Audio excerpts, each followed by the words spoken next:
बहुत ज़्यादा आपके लिए ज़रूरी होगी अगर आप डीएलएड में एग्ज़ाम दे रहे हो, चाहे वो रीअपीयर का एग्ज़ाम हो या आप किसी भी ईयर के स्टूडेंट हो, फर्स्ट ईयर के, सेकंड ईयर के। और अगर रीअपीयर के, जैसे कि अभी कई बच्चों के रीअपीयर आए हुए हैं एग्ज़ाम में, तो उनके लिए ये वीडियो बहुत ज़्यादा ज़रूरी है। यहाँ पर इस वीडियो में आज मैंने यहाँ पर हर टाइप के क्वेश्चंस लिखे हैं, 5 नंबर का क्वेश्चन, 8 नंबर का और 10 नंबर का भी, क्योंकि डीएलएड के अंदर इन्हीं नंबर्स पे क्वेश्चन जो होते हैं बनकर आते हैं। चाहे वो प्रैक्टिकल का अगर आपका कोई पेपर हो तो उसमें 8-8 नंबर के भी क्वेश्चन आ जाते हैं, और जो कोर पेपर होते हैं उसमें 5 नंबर और 10 नंबर के क्वेश्चन आते हैं। तो यहाँ पर मैंने कुछ आपके इम्पॉर्टेंट क्वेश्चंस भी पिछले साल के क्वेश्चन पेपर से लिए हैं, और इन क्वेश्चंस को पहले तो मैं क्वेश्चन समझाऊंगी कि क्वेश्चन को किस तरीके से समझना है। उसके बाद इसी वीडियो में आगे आपको हर क्वेश्चन का आंसर रिटन में, जैसे आंसर शीट होती है ना, वैसे आपको दिखाऊंगी कि किस तरीके से ना आपको आंसर को प्रिपेयर करना है, कैसे लिखना है, प्रेजेंट कैसे करना है आपको आंसर को। ठीक है, कुछ टिप्स भी बताऊंगी कि किस तरीके से क्वेश्चन को अटैम्प्ट करें, अगर नहीं भी आता तो किस तरीके से हम पॉइंट्स को बना सकते हैं। ये सारी बातें मैं आपको यहाँ पर बताऊंगी। और हाँ, यहाँ पर 3-4 क्वेश्चन जो हैं उन्हें मैं सॉल्व कर पूरा दिखाऊंगी, तो ये भी आपके लिए ज़रूरी होगा। ये वाले क्वेश्चंस भी इम्पॉर्टेंट हैं, क्योंकि ये क्वेश्चन मैंने खुद नहीं बनाए हैं, बल्कि पिछले ही प्रीवियस ईयर एक कुछ क्वेश्चन पेपर में से क्वेश्चंस को उठाया है। तो यहाँ पर देखिए, सबसे पहले एक क्वेश्चन है 5 नंबर के लिए कि वाइगॉस्की का संज्ञानात्मक विकास क्या है।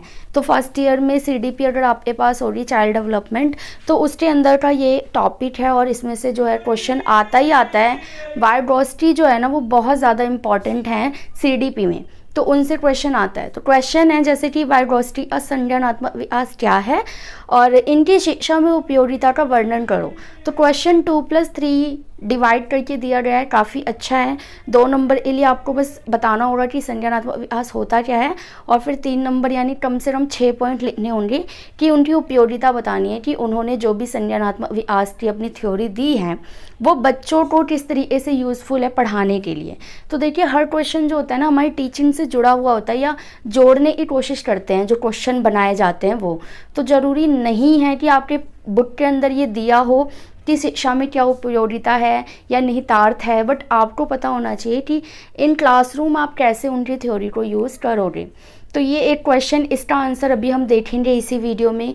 एक क्वेश्चन ये है कि संचार को परिभाषित करें और विभिन्न प्रकार के संचार की व्याख्या करें, और आप किस तरह से संचार के विभिन्न तरीकों से अपनी कक्षा के शिक्षण को प्रभावी बना सकते हो। तो ये 8 नंबर का क्वेश्चन है, ईटी का क्वेश्चन है, एजुकेशन एंड टेक्नोलॉजी का। तो देखिए, 8 नंबर का क्वेश्चन है, मार्केट स्ट्रीम है 2+3+3 की। तो एक ही क्वेश्चन के अंदर 3 क्वेश्चन जो है वो डाले गए हैं। तो किस तरीके से इसका आंसर लिखेंगे वो भी हम अभी आगे देखेंगे। अब मैंने यहाँ पर 2 क्वेश्चन लिए हैं इंग्लिश के, जो कि 10-10 नंबर के हैं। तो इससे आपको ये पता चल जाएगा कि 10 नंबर वाले जो क्वेश्चन होते हैं उसको किस तरीके से अटैम्प्ट किया जाएगा। और साथ ही साथ अगर आपकी इंग्लिश में रीअपीयर आई है तो ये दोनों क्वेश्चन आपको काफ़ी ज़्यादा हेल्प करेंगे बाकी के आंसर्स को भी लिखने में। तो यहाँ पर देखिए कि क्वेश्चन क्या है कि explain the nature and characteristic of the English language. Directly characteristics और नेचर पूछा हुआ है, और 5+5 की मार्किंग स्कीम दी रही है। तो आपको नेचर और कैरेक्टरिस्टिक अच्छे से ध्यान में रखने होंगे, पॉइंट्स इनके आपके ध्यान में आने चाहिए। फिर एक और क्वेश्चन करेंगे हम कि what kind of activities should you be doing in your classroom to help the student to develop their listening and speaking skill at primary level. तो ये भी एक क्वेश्चन आपका डीएलएड फर्स्ट ईयर का है कि आप जो है अपनी क्लासरूम के अंदर किस तरीके से लिसनिंग और स्पीकिंग स्किल को डेवलप करोगे, ऐसी एक्टिविटीज़ बताओ। तो देखो, एक्टिविटीज़ वाले क्वेश्चन तो आते ही आते हैं, आपने देखा ही है।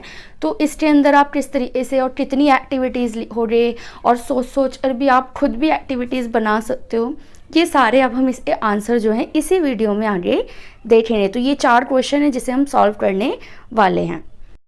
तो स्टार्ट करेंगे हम आंसर राइटिंग को। और जैसा कि क्वेश्चन नंबर 1 था हमारा 5 नंबर का कि वाइगॉस्की का संज्ञानात्मक विकास क्या है और उसका शिक्षा में क्या उपयोग है, ये आपको बताना था। 2+3 की मार्किंग स्कीम थी।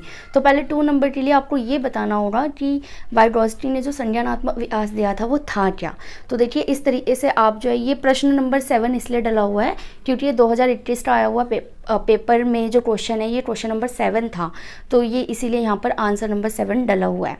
तो देखिए इसका आंसर जब आप लिखेंगे ना, सबसे पहले ध्यान रखना है कि जो डिवाइडेड क्वेश्चन होते हैं ना, उसमें क्वेश्चन जो होते हैं 80 के अंदर काफ़ी ज़्यादा क्वेश्चन होते हैं, तो आपको ना पॉइंट वाइज करना होता है। पॉइंट वाइज के अलावा आपको टॉपिक की ना ऊपर टाइटल डालना ज़रूरी है। जैसे आपने अपना आंसर स्टार्ट किया, हम लिखने जा रहे हैं कि वाइगोस्टी एवं बाल्को असंज्ञानात्मक विकास, कि इन्होंने संज्ञानात्मक विकास जो है वो क्या दिया था। तो पहले हम ऊपर एक हेडिंग करके डाल लेंगे और फिर जो है अपना आंसर लिखना शुरू करेंगे।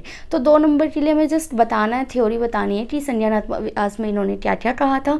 तो आप चाहो तो इसको पढ़ सकते हो, स्क्रीनशॉट ले सकते हो। अगर मैं इसे बिल्कुल डिटेल में पढ़ूंगी तो बहुत ज़्यादा टाइम निकल जाएगा।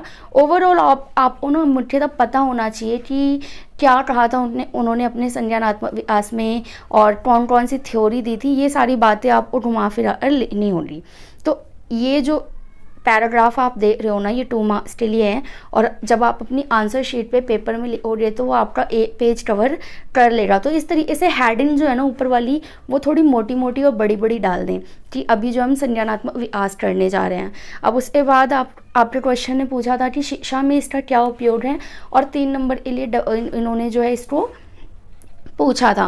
तो ऐसे ही आप दोबारा से हेडिंग डालोगे, क्योंकि अब हम उसी क्वेश्चन का सेकंड पार्ट करने जा रहे हैं कि वाइगोस्टी के योगदान के शैक्षिक निहितार्थ, यानी कि शिक्षा में उनका क्या उपयोग है। उसके बाद जो है आप पॉइंट्स बनाएंगे। तो पॉइंट नंबर 1 हो गया, 2 हो गया, आप कैसे क्लासरूम में इसको यूज़ करोगे। फिर 3 कि बालक की व्यक्तिगत मानसिक क्षमताओं को बढ़ावा देता है, नई पहचान मिलती है बच्चों को, और बालकों की विभिन्नताओं को समझकर समाज में उनकी योग्यता को पहचान बनाता है, ऐसे करके। फिर वाइगोस्टी व्यक्ति रचनात्मकतावाद की अपेक्षा सामाजिकता पे ज़्यादा ध्यान देते हैं, ताकि बच्चे जो हैं वो सोशल बन सकें, ठीक है। और फिर वे बालकों की स्वयं के लिए किए जाने वाले वार्तालापों को बाहर से जोड़ते हैं, तो एक तरह से बालक को और समाज को जोड़ने का काम करते हैं। देखिए यहाँ पर ना मैंने टोटल 10 पॉइंट लिखे हैं, लेकिन आपको क्योंकि 3 नंबर का है तो कम से कम 6 पॉइंट जो है पेपर में लिखने ही होंगे। अब ये 10 पॉइंट्स आप पढ़ोगे तभी तो आपको 6 याद रहेंगे। तो ये 10 के 10 पॉइंट जो है आप पढ़े। और ये भी देखो MKOT अवधारणा भी दी थी वाइगोस्टी ने, और कहा था कि व्यक्तिगत ध्यान ना देकर बल्कि हमें क्या करना होगा कि पूरी प्रणाली पर ध्यान देना होगा। मतलब पीयर ग्रुप पर वाइगोस्टी का बहुत ज़्यादा ध्यान रहता था, केवल एक बच्चे पर ध्यान देने की बजाय हमें पूरे समाज पर ध्यान देना चाहिए, क्योंकि समाज के अंदर रहकर बच्चा जो है वो काफ़ी हद तक चीज़ें सीखता है। तो वाइगोस्टी के ये कुछ विचार थे, तो इनको आप ध्यान रखकर बता सकते हो कि किस तरीके से क्लासरूम में आप उनको यूज़ कर सकते हो। तो ये आपका इस तरीके से क्वेश्चन नंबर 1 जो है वो कंप्लीट हो जाएगा। 5 नंबर का है, बहुत ज़्यादा लिखने की कोई ज़रूरत नहीं है, 3 पेज इनफ होंगे। 3 पेज में दोनों साइड अब मिला के नहीं बोल रही हूँ, 1 साइड अब बोल रही हूँ। तो पहले पेज पे तो आप ये लिख दोगे कि वाइगोस्टी का सिद्धांत था क्या। उसके बाद 2 पेज बचेंगे, उन दोनों पेजेस पे आपको 3-3 पॉइंट्स एक्सप्लेन कर देना कि क्लासरूम में आप उनको कैसे यूज़ करोगे। बस हो गया आपका 5 नंबर का क्वेश्चन। ओके, अब देखिए क्वेश्चन नंबर 2 जो अभी मैंने आपको दिया था, अभी हमने पढ़ा था कि संचार को परिभाषित करो और उसके विभिन्न प्रकार की व्याख्या करो और आप कैसे उसको अपने क्लासरूम में यूज़ करोगे, ये बताना था आपको। और ये 8 नंबर का क्वेश्चन था, तो उसका सॉल्यूशन देख लेते हैं। यहाँ पर प्रश्न 4 इसलिए डला हुआ है क्योंकि ये 2021 का क्वेश्चन पेपर में क्वेश्चन नंबर 4 था, इसीलिए इसका आंसर 4 यहाँ पर डला हुआ है। तो उससे आपको टेंशन लेने की ज़रूरत नहीं है। तो क्वेश्चन ये था, सबसे पहले तो संप्रेषण को परिभाषित करो, जिसके लिए 2 नंबर मिल रहे थे आपको। तो आपको परिभाषित करने के लिए पूरा एकदम परिभाषित करने का मतलब सिर्फ इतना नहीं है कि आप एक परिभाषा लिख दो, इससे काम नहीं चलता है। तो सबसे पहले आपको उसको क्लियर करना होगा, अर्थ बताना होगा। मेनली मतलब आपको जो भी पता है ना कम्युनिकेशन के बारे में या जिस भी टॉपिक का क्वेश्चन आया है उसको लिख दो। कि जैसे संप्रेषण शब्द जो वो प्रेषण से मिलकर बना है, इस अर्थ होता है वस्तु या विचार, और अंग्रेजी में इसको क्या बोलते हैं। ऐसी फालतू की बातें लिखकर आप 5-6 लाइनें तो ऐसे ही भर सकते हो, ठीक है। और फिर उसके बाद जो मेन डेफिनेशन होगी या फिर जो मैं कहती हूँ हाईलाइटेड लाइन होती है, बहुत ज़्यादा फोकस लाइन होती है, जैसे इस प्रकार संप्रेषण अपने अनुभव दूसरे लोगों के साथ साझा करना है। तो मेन लाइन तो यही है ना, तो इसको थोड़ा आउटलाइन कर दो। जैसे यहाँ पर मैंने आउटलाइन किया हुआ है, आप भी जो अपने पेपर में पेंसिल से या ब्लैक पेन से या ब्लू पेन से ही अंडरलाइन कर सकते हो। तो उसको पढ़ते ही जो है ना टीचर पे इम्पैक्ट पड़ जाता है कि हाँ भाई इसको पता है। उसके बाद और अपनी बातों को लिख दो कि अपनी भावनाओं को, अनुभवों को आदान प्रदान करते हैं। उसके बाद आपको दो नहीं तो कम से कम एक डेफिनेशन तो किसी ना किसी भी व्यक्ति की लिखनी हो रही। जैसे यहाँ पर दो डेफिनेशंस लिखी रही है, एडगर डेल की और ब्रूकर की। तो आप कोई एक डेफिनेशन तो याद ही कर लें कि लिखना ही लिखना है, क्योंकि परिभाषा पूछा है, परिभाषित करने को कहा है, तो एक परिभाषा ज़रूर यहाँ पर आनी चाहिए। तो अगर आप इतना कर लेते हो तो इस क्वेश्चन का जो पहला हिस्सा है 2 नंबर के लिए वो आपको पूरी तरीके से मिल जाएगा। आप चाहो इन आंसर्स के स्क्रीनशॉट ले सकते हो, क्योंकि सेम क्वेश्चन भी आने के चांसेस होते हैं। अब इन्होंने पूछा कि विभिन्न प्रकार के संप्रेषण की व्याख्या करो, जिसके लिए ये 3 नंबर दे रहे हैं आपको, तो कम से कम 6 तो आपको बताने होंगे। तो जैसे यहाँ पर पहला है श्रव्य माध्यम, जो सिर्फ सुनने वाले होते हैं, उसको फिर थोड़ा एक्सप्लेन कर दो।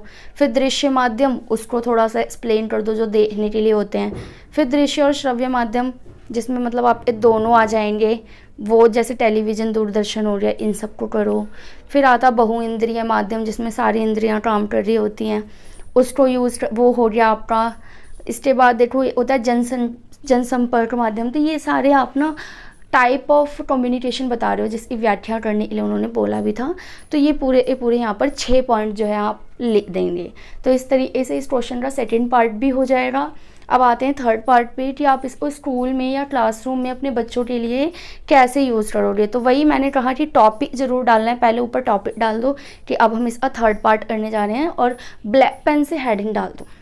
ऐसे ना चेकिंग करते समय काफ़ी सहूलियत होती है हमें, जब हम चेक कर रहे होते हैं कि अच्छा ये क्वेश्चन 3 भागों में डिवाइडेड है और बच्चे ने पहला भाग पूरा किया तो वहीं पर 2 नंबर दे दिए, फिर अगले पॉइंट में 3 नंबर हैं तो 3 नंबर दे दिए। इस तरीके से जो नंबर है डिस्ट्रीब्यूट करने में भी अच्छा होता है, और टीचर का दिमाग जो है वो ख़राब नहीं होता। ज़्यादा खिचड़ी पका कर ना पेपर को मत करो, क्योंकि जब चेक करके हाथ में पेपर आता है ना तो काफ़ी कुछ उसके मोड पे भी डिपेंड हो जाता है, जब वो पेपर को देखता है कि किस तरीके से अटैम्प्ट किया गया है।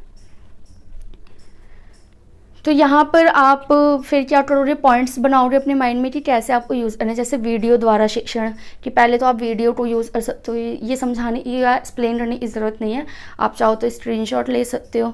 फिर मॉडल का प्रयोग तो इतना होता है साइंस वगैरह सब्जेक्ट पढ़ाने में, तो वो भी यूज़ कर सकते हो। इंटरनेट का प्रयोग आजकल तो देख ही रहे हो कितना ज़्यादा है, ऑनलाइन क्लासेस ली जा सकती है इनसे बिल्कुल, और रेडियो को भी यूज़ किया जा सकता है, टेलीविज़न को यूज़ किया जा सकता है। तो 3 नंबर आए तो कम से कम 6 पॉइंट्स तो आपको लेने होंगे, और इस तरीके से आपका क्वेश्चन नंबर 2 जो कि 8 नंबर था वो कंप्लीट हो जाएगा। आप चाहो तो इन क्वेश्चन के जो आंसर है इनके शॉर्ट्स ले सकते हो, क्योंकि ये वाले सेम क्वेश्चन भी आ सकते हैं आपके पेपर में, तो पॉइंट्स वहाँ पर लिखने में ईजी होगा। अब आते हैं अपना क्वेश्चन नंबर 3 था, जो कि explain the nature and characteristic of the English language था। डायरेक्ट क्वेश्चन था, 5+5 की मार्किंग स्कीम थी। तो देखिए जब इन्होंने पूछा कि डायरेक्ट आप नेचर और कैरेक्टरिस्टिक बता दो, तो सीधे हम अपने पॉइंट तो स्टार्ट नहीं कर देंगे, क्योंकि 10 नंबर का क्वेश्चन है तो कम से कम 5 पेजेस तो भरने ही है ना आपको। तो स्टार्ट करने से पहले, पॉइंट्स लिखने से पहले थोड़ा सा इंग्लिश लैंग्वेज के बारे में लिख दो। जैसे यहाँ पर हेडिंग डाल दो कि इंग्लिश लैंग्वेज, और अब हम थोड़ा सा एक्सप्लेन कर देंगे कि ये स्पोकन होती है, रीड बाय एजुकेटेड पीपल है, हर जगह बोली जाती है।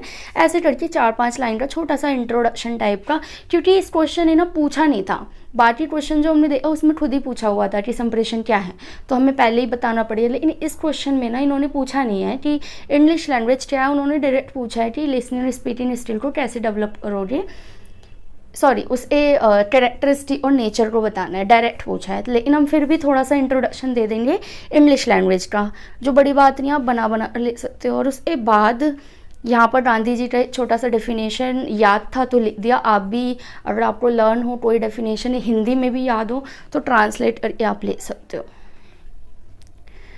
उसके बाद हम आएंगे नेचर पे और फिर बात करेंगे कैरेक्टरिस्टिक की। तो 5-5 नंबर का है, तो दैट्स मीन 10 पॉइंट्स यहाँ पर क्वेश्चन की डिमांड है। लेकिन हम सभी जानते हैं कि 10 पॉइंट्स ना पेपर में बिल्कुल याद नहीं आने वाले, तो एटलीस्ट 5 पॉइंट तो आपको याद रखने ही होंगे, और 5 से ज़्यादा 6, 7, 8 जितने पॉइंट आपको याद आएँ आप पेपर में लिख के आइए। तो यहाँ पर जैसे पॉइंट को ज़्यादा एक्सप्लेन किया नहीं रहा है, क्योंकि शुरू में हमने इंट्रोडक्शन भी दे दिया है, और अभी हमें 10 पॉइंट लिखने भी और 10 पॉइंट हमें कैरेक्टरिस्टिक के भी लिखने हैं। तो पहले नेचर का देखिए, लैंग्वेज इज़ लर्नड, फिर related to the culture of society, language is species uniformed, इस तरीके से सारे पॉइंट्स को लिखकर अंडरलाइन करना है, फिर उसको एक्सप्लेन भी करना है।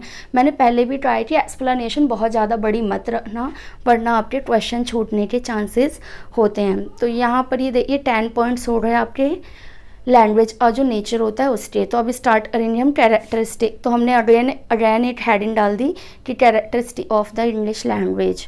अब यहाँ पर हम कैरेक्टरिस्टिक्स लिखना स्टार्ट करेंगे, वही पॉइंट वाइज। पहले पॉइंट लिखा, उसको अंडरलाइन किया, फिर उसकी एक्सप्लेनेशन। आप चाहो तो शुरू में पॉइंट्स लिखकर छोड़ दो, अगर आपको लग रहा हो कि बहुत ज़्यादा टाइम नहीं है, क्वेश्चन छूट सकता है, तो पहले पॉइंट्स लिख लो, देन बाद में अपने टाइम के हिसाब से एक्सप्लेन कर लो, दो दो लाइन में या तीन में, जो आपके पास टाइम हो। क्योंकि देखिए आपको जो भी करना है उन 3 घंटों के अंदर ही करना होता है। और एक चीज़ तो डांट बांध के रखनी है कि क्वेश्चन छूटना नहीं चाहिए। तो ये 10 पॉइंट्स आपके हो गए कैरेक्टरिस्टिक के।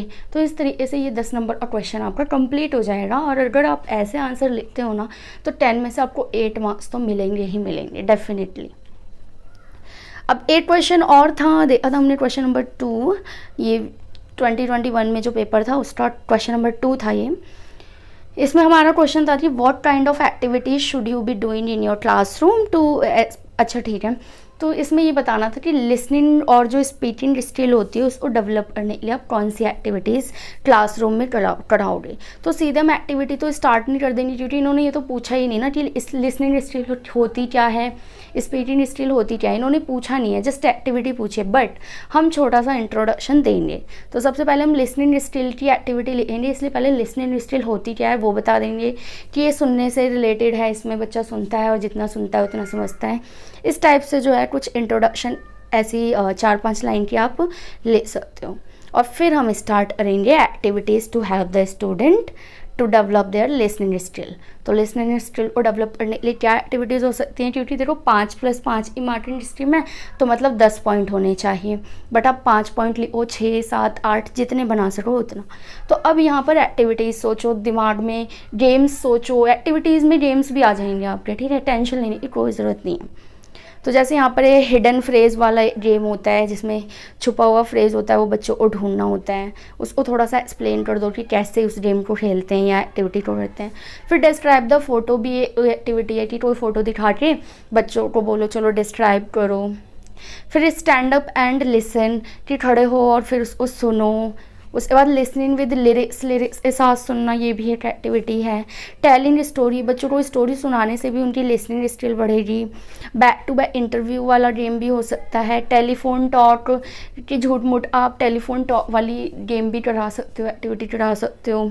करेक्ट अदर की दूसरों की गलतियाँ निकालो। स्टोरी रीटेलिंग, जैसे आपने स्टोरी सुनाई तो बच्चों से दोबारा से सुनो कि उन्होंने ठीक से सुना था या नहीं, इसलिए फिर वो बच्चे ना ध्यान से सुनेंगे तो लिसनिंग स्किल भी उनकी डेवलप होगी। फिर अंताक्षरी वाला गेम भी आप करा सकते हो। तो ऐसे 10 गेम या एक्टिविटी आप खुद भी सोच सकते हो जिससे लिसनिंग स्किल बच्चों की बढ़ेगी।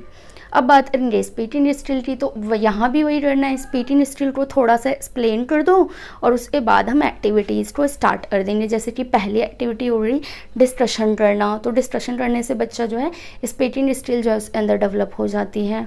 फिर स्टिमुलेशन वाला भी काफ़ी अच्छा एक्टिविटी होता है। तो पॉइंट्स लेकर थोड़ा थोड़ा एक्सप्लेन ज़रूर करना है आपको। इन्फॉर्मेशन गैप, ये भी एक अच्छी एक्टिविटी होती है जिसमें क्या होते हैं कि बच्चे का स्पीकिंग स्किल डेवलप हो जाता है। फिर ब्रेन स्टॉर्मिंग, स्टोरी रीटेलिंग, ये इसमें भी आ जाएगा उसमें भी आ जाएगा, तो दिक्कत वाली कोई बात नहीं है। अगर सेम पॉइंट दोनों में आ रहे हैं तो वैसे भी लिसनिंग और स्पीकिंग कनेक्टेड ही तो है, तो टेंशन लेने की कोई ज़रूरत नहीं है अगर कुछ पॉइंट सिमिलर भी होते हैं तो आंसर में। इंटरव्यू आप यहाँ पे भी ले सकते हो क्योंकि बच्चा बोलेगा तो स्पीकिंग स्किल डेवलप होगी। स्टोरी कॉम्प्लीसन करा सकते हो, रिपोर्टिंग, पिक्चर नरेटिंग करा सकते हो और पिक्चर डिस्क्राइबिंग यहाँ भी आ सकता है। तो ये आपका जो क्वेश्चन है वो कंप्लीट हो गया 10 मार्क्स का। तो यहाँ पर मैंने वो चारों क्वेश्चन के आंसर पूरा एक्सप्लेन से लिख कर दिया है, ना केवल पॉइंट्स बल्कि एक्सप्लेनेशन भी दी है। और इस तरीके से जो है आप अपने एग्ज़ाम के लिए हर तरह के क्वेश्चन को प्रिपेयर कर सकते हो।